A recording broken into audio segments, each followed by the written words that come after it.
अस्सलाम वालेकुम, good morning Pakistan. क्या हाल, कैसे हैं आप लोग? ठीक ठाक है? हाँ, मुझे पता है, वो जो एकदम बिन बुलाई बारिश कल आ गई, उसकी वजह से बहुत हालात गड़बड़ हो गए और जो आपकी प्लानिंग थी वो आउट हो गई। कभी कभार ऐसा होता है ज़िंदगी में, प्लानिंग आउट हो जाती है, जो आप सोच रहे होते हैं वो नहीं होता और कुछ का कुछ हो जाता है। वैसे आज हम एक बहुत मज़ेदार और डिफरेंट प्रोग्राम लेकर आए हैं, उम्मीद है आपको पसंद आना चाहिए। अगर मैं अपने प्रोग्राम की शुरुआत आज ऐसे करूँगी कि मेरे पास आज आप देख सकते हैं, मेरे पास यहाँ पे एक पिटारी है बहू की पिटारी और एक पिटारी है दामाद की पिटारी। सबसे पहले क्या करें, बहू की पिटारी खोलें। ओके, सबसे पहले बहू की पिटारी खोलते हैं और देखते हैं कि उसके अंदर से क्या क्या निकलता है। यहाँ आप देखेंगे, यहाँ करेला रखा हुआ है, यहाँ खट्टा मीठा ऑरेंज है और ये शहद है। अब देखना ये है कि पिटारी में से क्या क्या ऐसी चीज़ निकलती है जो किधर किधर जाती है और जिसका कहाँ कहाँ जाना बनता है। जनरली अगर हम देखते हैं, और जब मैं जनरल पब्लिक से बात करती हूँ, ख़ास तौर पे जब सासों की बात करती हूँ, इकट्ठे हम बैठे होते तो बहुत कम ऐसे लोग होते हैं जो मुंह से फूल झाड़ रहे होते हैं अपने उस रिश्ते के लिए जिसको हम सास कहते हैं। हाँ, अगर हम सबसे पहले बात करते हैं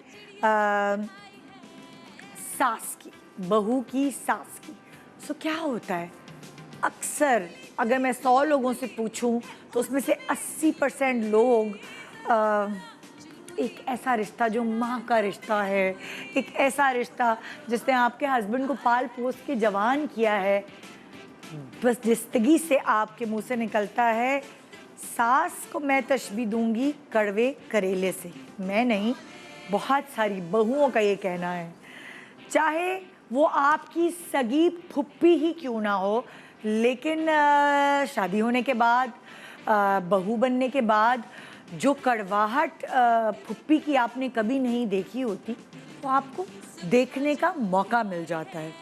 फिर अगर मैं बात करूं जेठानी की और साथ साथ देवरानी की, जेठानी और देवरानी, मैं इसको थोड़ा सा अलग कंपार्टमेंट में डालना चाहूँगी। यानी ये खट्टा मीठा रिश्ता है। खट्टा मीठा रिश्ता इस तरह के, कभी अगर आपस में काम है या फिर सास से इकट्ठे लड़ाई हुई है तो आपस में बड़ी दोस्ती है, आपस में बड़ा एका है, आपस में कोई एक दूसरे से काम है तो भाई भाभी जेठानी और देवरानी जो है उनसे बेहतर, उनसे मिठास और किसी चीज़ में नहीं। मगर अगर उनसे लग गई है या उनके साथ कर दिया गया है कंपैरिजन, तो उनसे कड़वा और कोई नहीं लगता। बिल्कुल वैसे ही जैसे इस ऑरेंज में हर तरह का फ्लेवर होता है, कभी इसमें मिठास मिलती है आपको, कभी इसमें खटास मिलती है और अगर इसके छिलके कभी आप खा लें गलती से तो कड़वाहट भी मिलती है। सो ये जेठानी देवरानी जो है इस कंपार्टमेंट में चली जाती है। हाँ जी, फिर आई मेरे पास बहू की इस पिटारी में नंद का नंबर। नंद का भी वैसे एक्चुअल रिश्ता तो खटास और मिठास वाला होता है, लेकिन अक्सर वो सास से भी ज़्यादा ख़तरनाक निकलती हैं और उनको भी करेले के कंपार्टमेंट में जाना चाहिए। हालांकि हम खुद भी एक नंद हैं और हमने भी कभी सास बनना है, लेकिन अब क्या करें, आम पब्लिक यही कहती है। अच्छा जी, अब अगर मैं खोलती हूँ दामाद की पिटारी, दामाद की पिटारी खोलने के बाद मुझे जो रिश्ते नज़र आ रहे हैं इसमें, जैसे कि है दामाद की सास, दामाद की सास के मुंह से तो शहद टपक रहा होता है। क्यों? क्योंकि दामाद चाहे कैसा भी हो वो ऑलवेज वेलकम होता है। दामाद का ससुर, दामाद का ससुर कभी कभार कड़वाहट की तरफ भी जाता है, लेकिन वो मजबूर है मिठास बरसाने के लिए। हमारे यहाँ ऐसा ही होता है और वो भी मैं शहद के खाने में डाल देती हूँ।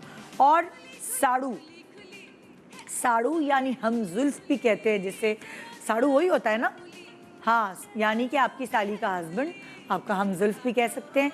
वो मेरा ख्याल से उसको जो है हमें यहाँ डालना पड़ेगा करेले में। उसकी रीज़न ये है कि आप चाहे कुछ भी कर लें, कंपैरिजन कभी नहीं ख़त्म होता। बहुत कम हम जुल्फ ऐसे होते हैं जिनकी आपस में बनती है, अंदर से एक करेलापन रहता है, बिटरनेस रहती है। हाँ, तो बात आ गई साली की और साले की, इन दोनों को मैं डालूंगी यहाँ शहद में। ये वो लोग होते हैं जो हर वक्त अपने दामाद जी के लिए, अपने बहनोई के लिए शहद टपका रहे होते हैं, अपनी ज़बान से भी, अपने दिल से भी, उनको वो अच्छा लगे या ना लगे। अपनी बहन की खातिर अपने रवैयों को, अपने मिजाज को, अपने दस्तरख्वान को हमेशा मिठास से भरपूर रखते हैं, क्योंकि ये रिश्ता ऐसा है। दामाद की पिटारी जो है वो भारी है ज़्यादा, क्योंकि वो उसके हमेशा पिटारी के अंदर के रिश्ते मिठास की तरफ उनका रुख ज़्यादा होता है, और चाहे कुछ भी हो जाए उनको इस दुनिया में ज़्यादा इज्जत, ज़्यादा मिठास मिलती है। मगर मैं क्यों हमेशा ऐसे शो रखती हूँ जिसमें बहू नंबर 1 और मेरी बहू नंबर 1 और मेरी बहू बेस्ट है, बहू होता है। बहुत सारी जगहों पे मैंने ये देखा है कि दामाद ने घर संभाला हुआ होता है, इन द सेंस कि दामाद ने मैका, अपनी बीवी का मैका संभाला हुआ होता है। अगर वो बेटी जैसा बनता है तो उसके बताए हुई राह पर गामजन होता है पूरा का पूरा लड़की के मैके वाला। हमेशा हर फैसले में उससे पूछा जाता है, उससे सलाह मांगी जाती है, क्योंकि वो अपने रवैयों से और वो अपनी अपनाइयत से सबको अपना बनाता है, जिसको हम दिल से मिठास मानते हैं। आज क्या हो रहा है? आज यहाँ सेलिब्रिटीज़ होंगे अपनी सासों के साथ, यानी कि दामाद नंबर 1 का मुकाबला है।